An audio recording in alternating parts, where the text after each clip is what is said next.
Hello everyone, welcome back to advice brain. अगर आप business कर रहे हो या बिजनेस स्टार्ट करना चाहते हो तो जीएसटी समझना बहुत ही इंपॉर्टेंट है। जीएसटी थोड़ा कंफ्यूजिंग लग सकता है, लेकिन हम आपको सिंपल और इजी लैंग्वेज में समझाएंगे। अगर अभी तक आपने एडवाइस ब्रेन को सब्सक्राइब नहीं किया है तो जल्दी से सब्सक्राइब कर लो। यह हमारी जीएसटी की स्पेशल सीरीज चल रही है जिसमें हम रोजाना 3 वीडियोज लेकर आते हैं। और आज हम बात करने वाले हैं असेसमेंट ऑर्डर फ्रॉम कमिश्नर के बारे में। अगर आपने हमारी पुरानी वीडियोस नहीं देखी हैं तो उन्हें भी जरूर देखें। तो चलिए बिना टाइम वेस्ट किए शुरू करते हैं, और वीडियो को लास्ट तक जरूर देखना ताकि आपको सब कुछ अच्छे से समझ आए। सबसे पहले बात करते हैं, अगर एक रजिस्टर्ड पर्सन रिटर्न फाइल नहीं करता इवन आफ्टर नोटिस मिलने के बाद भी, तो प्रॉपर ऑफिसर बेस्ट जजमेंट के बेसिस पे उसकी टैक्स लायबिलिटी असेस कर सकता है। जो भी रेलेवेंट मटेरियल उसके पास अवेलेबल हो या जो उसने गैदर किया हो उसके बेसिस पर यह असेसमेंट ऑर्डर 5 साल के अंदर इशू किया जा सकता है, द 31 दिसंबर तक उस फाइनेंशियल ईयर के बाद जिसका एनुअल रिटर्न फाइल नहीं हुआ। लेकिन अगर रजिस्टर्ड पर्सन 30 डेज के अंदर वैलिड रिटर्न फाइल कर देता है तो यह असेसमेंट ऑर्डर डीम्ड विथड्रॉन माना जाएगा, पर इंटरेस्ट और लेट फीस का लायबिलिटी फिर भी रहेगा।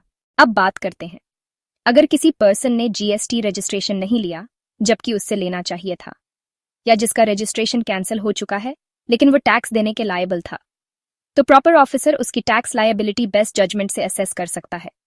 असेसमेंट ऑर्डर 5 साल के अंदर इश्यू किया जा सकता है, द 31 दिसंबर तक उस फाइनेंशियल ईयर के बाद जिसमें टैक्स पेएबल था, लेकिन उस पर्सन को सुनवाई का मौका जरूर दिया जाएगा।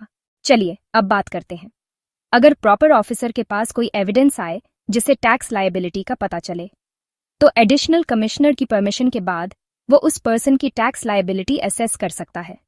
अगर ऑफिसर को लगे कि डिले रेवेन्यू इंटरेस्ट को अफेक्ट कर सकता है, अगर टैक्सेबल पर्सन आइडेंटिफाई नहीं हो पाता और लायबिलिटी गुड्स के सप्लाई से रिलेटेड है, तो गुड्स के इनचार्ज पर्सन को ही टैक्सेबल पर्सन माना जाएगा और उसी को टैक्स और ड्यूज पे करने होंगे। अगर टैक्सेबल पर्सन को लगता है कि ऑर्डर गलत है तो वो 30 डेज के अंदर एप्लीकेशन दे सकता है, या ऑफिसर अपने आप भी ऑर्डर विथड्रॉ कर सकता है और फिर सेक्शन 73 या 74 के प्रोसीजर को फॉलो किया जाएगा। तो दोस्तों, आज के लिए बस इतना ही। मिलते हैं अगले वीडियो में एक नए टॉपिक के साथ। अगर आपको यह वीडियो हेल्पफुल लगा हो तो लाइक करें, शेयर करें और ऐसे ही इंफॉर्मेटिव वीडियोस के लिए चैनल को सब्सक्राइब करना ना भूलें। अगर आपका कोई भी डाउट हो तो कमेंट करें या हमें डायरेक्ट कॉन्टैक्ट करें। Thank you and have a nice day.